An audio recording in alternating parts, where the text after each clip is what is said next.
Hello friends, എല്ലാവർക്കും ചെമ്പനീർപ്പൂവിൻ്റെ പുതിയൊരു വീഡിയോയിലേക്ക് സ്വാഗതം. നമ്മുടെ ചെമ്പനീർപ്പൂ വരാനിരിക്കുന്ന ഒരു ഭാഗത്തിന്റെ വീഡിയോ ആണ് ഞാൻ ചെയ്യുന്നത്. ചെമ്പനീർപ്പൂ ഇപ്പം നടന്നുകൊണ്ടിരിക്കുന്ന നല്ല അടിപൊളി എപ്പിസോഡുകളാണ്. സച്ചി രേവതിക്ക് വേണ്ടിയിട്ട് വലിയൊരു പൂമാലയുടെ ഓർഡർ കൊണ്ടുകൊടുക്കുകയും അതിൽ നിന്ന് കിട്ടിയ ലാഭം പൈസ കൊണ്ട് രേവതി സച്ചിക്കായിട്ട് വണ്ടി എടുത്ത് കൊടുത്തിരിക്കുകയുമാണ്. അപ്പോൾ ആ ഒരു സന്തോഷത്തിൻ്റെതായ എപ്പിസോഡിലൂടെയാണ് ഇപ്പോൾ കടന്നുപോയിക്കൊണ്ടിരിക്കുന്നത്. ഇതിനിടയിൽ തന്നെ നമ്മുടെ മഹിമയും മധുസൂദനവും കൂടി ചെറിയ ചെറിയ പദ്ധതികളൊക്കെ പ്ലാൻ ചെയ്യുന്നുണ്ട്. അത് മറ്റൊന്നിനും വേണ്ടിയിട്ടല്ല, വർഷയും ശ്രീകാന്തിനെയും എന്നേക്കുമായിട്ട് വീട്ടിൽ കൊണ്ടു നിർത്തുന്നതിന് വേണ്ടിയിട്ടാണ്.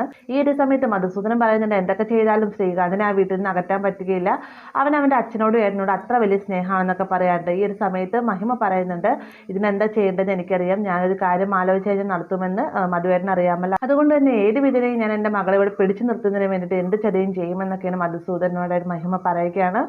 അങ്ങനെ അതേ രീതിയിൽ തന്നെ ഒരു പദ്ധതി നമ്മുടെ മഹിമ പ്ലാൻ ചെയ്യുന്നുണ്ട്. അത് മറ്റൊന്നുമല്ല, താലി പിരിച്ച ചടങ്ങ്. അത് വളരെ ഗംഭീരമായിട്ട് തൻ്റെ വീട്ടിൽ നടത്തുവാനായിട്ട് തീരുമാനിക്കുകയാണ്. ആ ഒരു കാര്യം ചന്ദ്രയോട് പറയുന്ന സമയത്തും ചന്ദ്രയ്ക്കും ഭയങ്കര സന്തോഷമാവുന്നുണ്ട്. കാരണം നല്ലൊരു തുകയും അതുപോലെ സ്വർണ്ണങ്ങളും മറ്റും വർഷയ്ക്ക് വരുന്നൊരു കാര്യമാണ്. അതുകൊണ്ട് തന്നെ അതിപ്പോൾ എവിടെ വെച്ച് നടത്തിയാലും അവിടെ വെച്ച് നടത്തണമെങ്കിൽ ഒരു 10 പൈസ ലാഭം ചന്ദ്രയ്ക്ക് ഉണ്ടാവും. അതുകൊണ്ട് തന്നെ മഹിമ അവിടെ വെച്ച് നടത്താമെന്ന് പറയുമ്പോഴത്തേക്ക് പ്രത്യേകിച്ച് എതിരായിട്ടൊന്നും തന്നെ ചന്ദ്ര പറയുന്നില്ല. മാത്രമല്ല, ഈ ഒരു ചടങ്ങിന്റെ കൂടെ തന്നെ ശ്രുതിയുടെ ചടങ്ങ് കൂടെ നടത്തുന്നത്. ശ്രുതിയുടെ താലി പിരിച്ച ചടങ്ങ് ഇതുവരെ നടത്തിയിട്ടില്ല. ശ്രുതിയുടെ അമ്മയാണെങ്കിൽ മരിച്ചും പോയി, അച്ഛനാണെങ്കിൽ നാട്ടിലില്ല. അതുകൊണ്ട് തന്നെ ഈ ഒരു ചടങ്ങ് എത്രയും വേഗം തന്നെ നടത്തണം, അദ്ദേഹത്തിന് നാട്ടിലേക്ക് വിളിച്ചു വരുത്തണമെന്നൊക്കെയാണ് ചന്ദ്ര മഹിമയോടായിട്ട് പറയുന്നത്. അങ്ങനെ വർഷയുടെ താലി പിരിച്ച ചടങ്ങിൻ്റെ അന്ന് തന്നെ ശ്രുതിയുടെയും ചടങ്ങ് നടത്താണ്ട് തീരുമാനിക്കുകയാണ്. അപ്പോൾ ഈ ഒരു സമയത്ത് നമ്മുടെ ശ്രുതിയാണെങ്കിൽ കെണിയിൽ നിന്ന് വീണ്ടും വലിയൊരു കെണിയിലേക്ക് എന്നുള്ള അവസ്ഥയിലാവുകയാണ്. കാരണം താലി പിരിച്ച ചടങ്ങിന് അന്ന് അച്ഛൻ ഈ ചടങ്ങിന് വന്നേ മതിയാവും. അതുകൊണ്ട് തന്നെ ഏത് വിധേനയും ഒഴിഞ്ഞു മാറാനായിട്ട് നമ്മുടെ ശ്രുതി ശ്രമിക്കുന്നുണ്ടെങ്കിലും ചന്ദ്ര ഈ ഒരു ചടങ്ങ് നടത്തിയേ മതിയാവും, നിന്റെ അച്ഛനെ ഇവിടെ വിളിച്ചു വരുത്തണമെന്നൊക്കെ പറയുകയാണ്. നമ്മുടെ ഈ ചടങ്ങിന്റെ ഭാഗമായി തന്നെ ഒരു വലിയൊരു പ്രശ്നം ആ വീട്ടിലുണ്ടാകുന്നുണ്ട്. അപ്പോൾ ഈ ചടങ്ങ് നടത്താനായിട്ട് തീരുമാനിക്കുന്ന സമയത്ത് മഹിമ ചന്ദ്രയോടായിട്ട് പറയുന്നുണ്ട്, ആരൊക്കെ വന്നാലും സച്ചിയെ മാത്രം ഈ ഒരു ചടങ്ങിൽ പങ്കെടുപ്പിക്കരുത്, സച്ചി വന്നു കഴിഞ്ഞാൽ ചടങ്ങ് അലങ്കോലമാകുമെന്നാണ് മഹിമ പറയുന്നത്. അത് കേട്ട് നമ്മുടെ ചന്ദ്രയും ശരിയാണെന്ന് പറയുകയാണ്. പിന്നീട് വീട്ടിലെല്ലാവരോടുമായിട്ട് ഈ ഒരു കാര്യം പറയുന്ന സമയത്ത് സച്ചിയെ തന്നെ പറയുന്നുണ്ട്, ഞാനല്ലേ പ്രശ്നം ഉണ്ടാക്കുന്നത്, അതുകൊണ്ട് ഞാൻ ചടങ്ങിന് വരുന്നില്ല എന്നൊക്കെ പറയുന്ന സമയത്ത് രവിയും വരുന്നില്ല എന്ന് പറയുകയാണ്. ഇവർ രണ്ടുപേരും വരുന്നില്ല എന്ന് അറിഞ്ഞുകൊണ്ട് തന്നെ രേവതിയും വരുന്നില്ല എന്ന് പറയുമ്പോഴത്തേക്കും നമ്മുടെ വർഷയ്ക്കും ശ്രീകാന്തിനും അത് ഭയങ്കര സങ്കടമാവാണ്.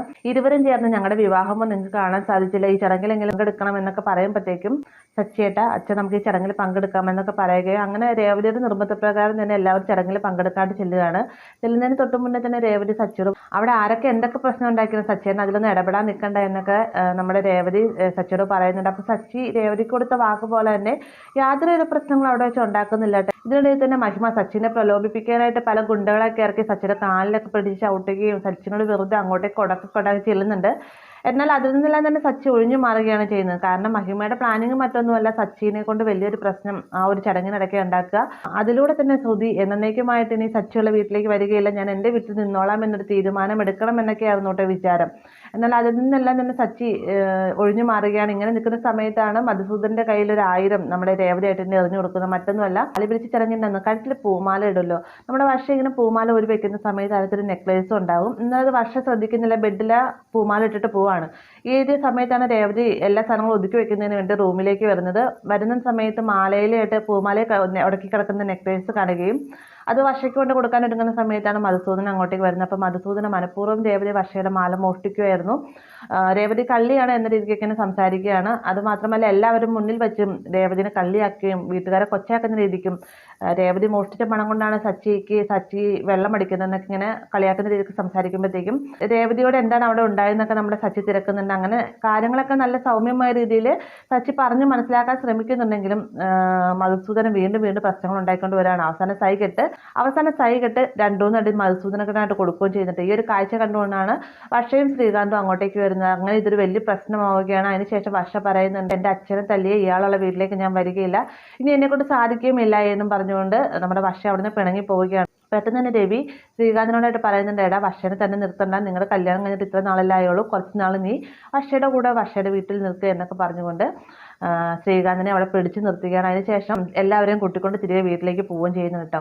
വീട്ടിൽ ചെന്നതിന് ശേഷം ശ്രീകാന്ത് ഓരോ കാര്യങ്ങളൊക്കെ പറഞ്ഞ് മനസ്സിലാക്കാൻ ശ്രമിക്കുന്നുണ്ടെങ്കിലും വർഷ ഇതിനൊന്നും തന്നെ തയ്യാറാകുന്നില്ല. വർഷ ഇനി ആ വീട്ടിലേക്ക് തിരിച്ചു വരികയില്ല, നിങ്ങളുടെ ഏട്ടനുള്ള വീട്ടിൽ ഞാൻ നിൽക്കുകയില്ല എന്നൊക്കെ തന്നെ പറയുകയാണ്. അവസാനം ശ്രീകാന്ത് പറയുന്നത്, നിന്റെ തീരുമാനം അങ്ങനെയാണെങ്കിൽ എനിക്ക് ഇവിടെ നിൽക്കാൻ താല്പര്യമില്ല, എൻ്റെ അച്ഛനെയും ഏട്ടനെയും ഒക്കെ നാണം കെടുത്തിയ വീടാണിത്, ഇവിടെ നിൽക്കാൻ എനിക്കും ഇഷ്ടമല്ല എന്നും പറഞ്ഞുകൊണ്ട് ശ്രീകാന്ത് ആ വീട്ടിൽ നിന്ന് ഇറങ്ങി പോവുകയാണ്. അങ്ങനെ കുറച്ച് നാളത്തേക്കാണെങ്കിലും വർഷയുടെയും ശ്രീകാന്തിൻ്റെ ഇടയ്ക്ക് ഒരു വിള്ളൽ വീഴുന്നുണ്ട്. ഇങ്ങനെ ഒരു ഭാഗം നമുക്ക് വരാനിരിക്കുന്നതാണ്. വീഡിയോ ഇഷ്ടമായെങ്കിൽ ലൈക്ക് ചെയ്യാനും കൂടെ ചാനൽ സബ്സ്ക്രൈബ് ചെയ്യാനും മറക്കരുത്.